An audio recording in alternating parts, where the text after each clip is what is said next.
Welcome back to RC Everyday. I am still trying to recover from the trip out to Pro Line by the fire. I don't know what I've done. I've re-injured a rotator cuff issue. My left shoulder is jacked and everything else is hurting just from the car ride, I guess. But I ordered this before I left from China on eBay. These are some TRX4m inner fenders. They have a little flex to them. They look pretty good for, I don't even remember how much they were. Came with a little bag of hardware. This is going to be like a scale shop hangout video. I've got a few things to do. We're going to look and see on the blue TF2 also, where I stripped the rear end gears, see if we can replace those with something and get that thing back up and running before I've got to go to Halloween Haul and Crawl, the Georgia Rock Zombies event coming up the 17th of October, I believe. So check out on Facebook. I've been posting links to that on there. If you want more information to that event, I believe it's at Cherokee Rock Village and kind of up in the Alabama, Georgia, Tennessee area. It's on the Alabama side, I'm pretty sure. But anywho, we're gonna look at putting these things on today. Got my little TRX4m. I would like to make this more scale. The only thing I've ever really done to it, we've got the RC4 drive. I think these are the 0.7 beadlock wagon wheels with their super swampers, or their mud slingers, their scale swampers. And we've got the DBI printing interior from Shapeways, which is a really nice resin printed piece. Very detailed interior. So, I don't know. I don't drive this thing much. I play with it around the shop sometimes. But I'm going to look at putting these inner fenders on, tidy up some of that where you can't see electronics and things in there. Alright, this is pretty easy. I got one side on. It leaves out some of the holes, so you don't have to take all the screws out at once. You can see one hole there is larger than the other, so we'll take that screw out, which is on the link. It gives us longer screws for those. The front one on the front bumper and the rear one on the rear bumper. And then we have a hole here. It comes with a small screw and a nut to put in from the inside. It's a little tricky to get it started, but not too bad at all.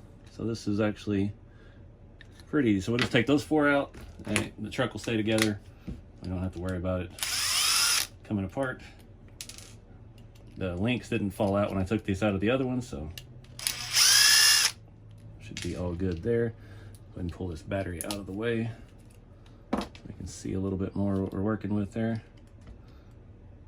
That one. And the rear one. Back with these bigger ones first.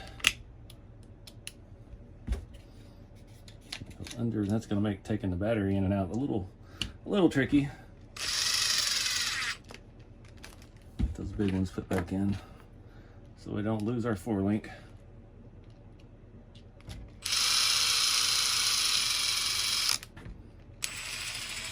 Nope, we lost the 4-link. Alright, back it out. I may have to look at some WPL rigs, see if I can source some scale leaf springs for this truck. It'd be cool to swap it over and try to get it setting a little lower. This was the High Trail edition, so it is what it is. But I definitely wanted the Squarebody over the other bodies. I like me some Chevys. Snug those down. Like a back one is back here. At first, all these, I thought they were 3D printed. I'm glad they're not. They look like they might have been molded from a 3D print because this side has a little bit of texture, but the other sides do not. And it's a little tricky to get this nut started in there because it is right next to the ESC receiver combo. Go ahead and get this one started. You could probably get by without even having that, but I thought I bought some new needle nose pliers the other day to see where they are. There we go. Voila. All done. Let's see how the body fits. Not too much harder to get the battery strap on. It has a big enough hole in there. Now, how does this go? This doesn't look right at all. Oh my. So it's gonna be just like the RC4 drive bodies with the inner fenders. You really gotta pry it out to get it in. Okay, well. That side is not sitting very well. That we got a battery wire in the way and we can't reach in there and get it now. Womp womp.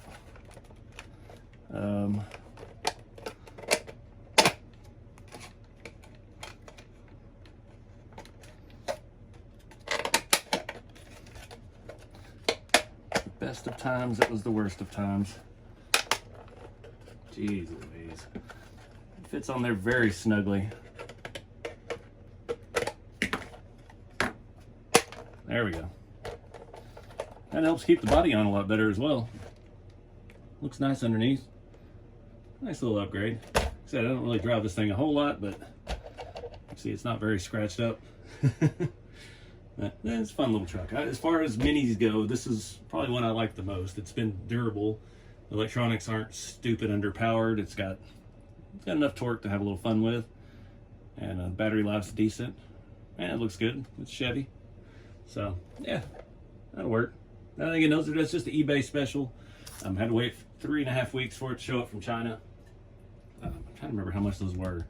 Couldn't have been much, like 12 bucks or something. They have a whole bunch of stuff for these. They've got like a topper with a cargo box and all that stuff, but different bumpers and things. Yeah, wasn't really feeling that. But yeah, cool. Moving on. All right, so next thing on the bench, we got half a gear's worth of teeth missing on this one. I don't know what the deal was. I mean, these are brand new axles. They've been driven lightly once on the truck they came off of.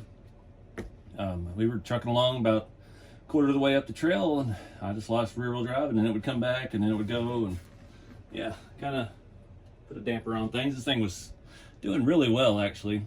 We probably do need to add another leaf to the rear, but yeah, we got to figure out this gear problem here. So I'm pretty sure the gears are all the same, other than their helical cut ones. I've got this spare Yoda 2. It's got a broken shaft in it, so I'm thinking we might steal that out of there, see if we can swap it into here so I don't have to buy anything. But I don't know. Let's just get this off and take a look. We took a look at it out there at the event. I was hanging out with Dave and Andy, and they had some tools, so we popped this K44 apart, and yeah, we got a whoop-de-doo in that leaf spring, so it's time to add some support. I guess we can do that while we're here. There's your problem right there. So something on this side, I can't tell. It almost looks like it's bent. Like this part of the gear dips in. That's angled a little more, and when we get to it, we just slip it. I don't know. That is very strange. Let's see if we can get it out. I'm trying to remember how to even take these out. I guess I got to pull the axle shafts to slide it out. See if there's any damage to the pinion gear itself, which I hope not. I'm gonna find all my tools here. I haven't done an axle in quite a while. Is this the right one? Nope. RC40's got a lot of different scale hexes now, and none of those are the right. Oh, this one uses the same as the, yeah, this uses the same one as the old Yoda hubs that they had. I'm gonna pull these out and we'll get this gear out. Well, it's kind of funny. This looks like it's seen some heat, which is hilarious for an RC part, because yeah, these ain't gonna get hot enough. It's all discolored. It's not warped, it's just flat spotted. We're missing at least 1 millimeter of tooth right here. You can see it looking straight down on it, how shiny that is. Those are all just flattened.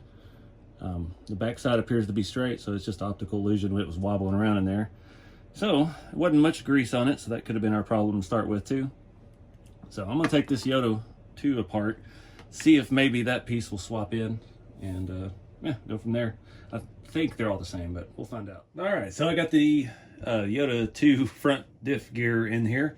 Everything looks to be working well. Mesh seems much tighter. That gear, it looks a little bit better all around. I don't know what's up with this one. It's just got a little weird color to it. I think it was just the defective one from the factory, because again, this was a brand new axle before I took it out. So I gotta remember what all went where. I'm gonna Loctite everything, like these end cap screws, and get this thing buttoned back up. Should be good to go. I'm gonna go ahead and throw the second leads back on. I have the ones that I took off of this truck that are already broken in to go with this. So yeah, that one's got a pretty good little whoop-de-doo in it, because I was playing with the power a little bit. So that's what's good about these Fusion Pros. They do have some power. Unfortunately, these are the new shocks. You can see that one has leaked significantly. I did put oil in these, so yeah, that's on me. We need to come back and put some grease in them eventually, and the thicker grease won't leak out, and they'll be just fine. No springs in there, so yep, I'm gonna put it all back together and go from there.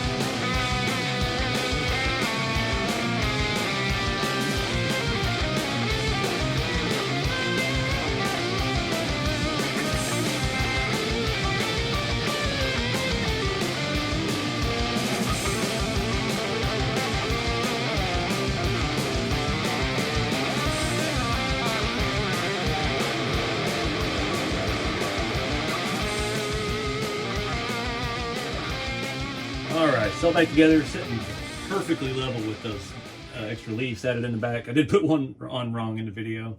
It's late, but I fixed it. So I think we're all set to go now. We still got tremendous flex for stock height looking truck. So this thing's ready to go to Georgia, ready to go to the Rock Zombies event. I had a blast out there last year with this truck, just beating the snot out of it. Done so much stuff to it since that I'm feeling pretty confident about it. I'm digging the look, digging the stance. So yeah, it did great until it didn't, until that rear diff. Part of me wants to take the front apart and check it. I don't really know what I can do. That was the only gear I had I could swap with. Yeah, I mean the front has XVD shafts, so it's already beefed up a little bit. I did add a little bit of Cow RC udder butter in there and Loctited some stuff. So yeah, it's trial and error. Not, you know, not going out to a comp. So if this breaks, it breaks. I grab another rig and go out and play. That's the fun part about it. So what to do next? I've got an idea. I'm not sure yet how to execute it, so we may look at that. All right, for the next thing I want to work on, when I went out to Squarebody Syndicate, it gave me a ton of stickers. I want to try to turn one of these stickers into a sign on the wall in the shop. Just cool. Honestly, I want to build another scale garage and try to replicate their studio, but I'm not sure yet how to go about that. There's a lot of stuff like the steel racks in the back, all the boxes with all their merch and products and stuff on it, all their steering columns and gauge clusters that I don't think I can really do in scale. But the building itself, the size of it will probably be 3 by 2-ish, and yeah, had the van in the middle, had Squarebody Syndicate real big logo on the wall. It was just cool. I was really, it's my dream shop kind of. It's within reason. It's not super huge, but man, it was a cool space. But I got to at least honor them with trying to make a sign. So I've got some steel here. I'm thinking maybe some steel and wood and one of these big stickers, and see what we can make. I'm gonna try to put this on here and cut it out around it, have a little bit of a metal edge, see what we get. Obviously I can't rust the metal and then get the sticker to stick to it, so we're going to stick it on the zinc coating. I don't know. We've got a bunch of scale wood. Let's just see what we can do. I thought about doing styrene, and I was like, because then I got to paint it, and I don't know. I have no plan going into this, so let's just roll with it and see what happens.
All right, guys, I had to let that sit overnight. glued on the leather to hide my bad framing skills there. Not exactly sure where I want to put it yet. So I set it on top of the fridge, but this is a neat little project. I think that's going to wrap it up for this Hangout video. Kind of got caught up on some stuff. But next event is the Halloween Haul and Crawl put on by the Georgia Rock Zombies. It's going to be in Cherokee Rock Village, Alabama. It's kind of on near the Georgia border. Looks like a beautiful place. Those guys always put on a great show, so I hope to see you out there. I'll be out there with the vendor booth and all the kits and everything available. Again, rceveryday.com, open now. It'll be closed during that trip, but it's open now and fully stocked. So get out there and have some fun with the hobby, guys. Keep it scale. We'll see you next time.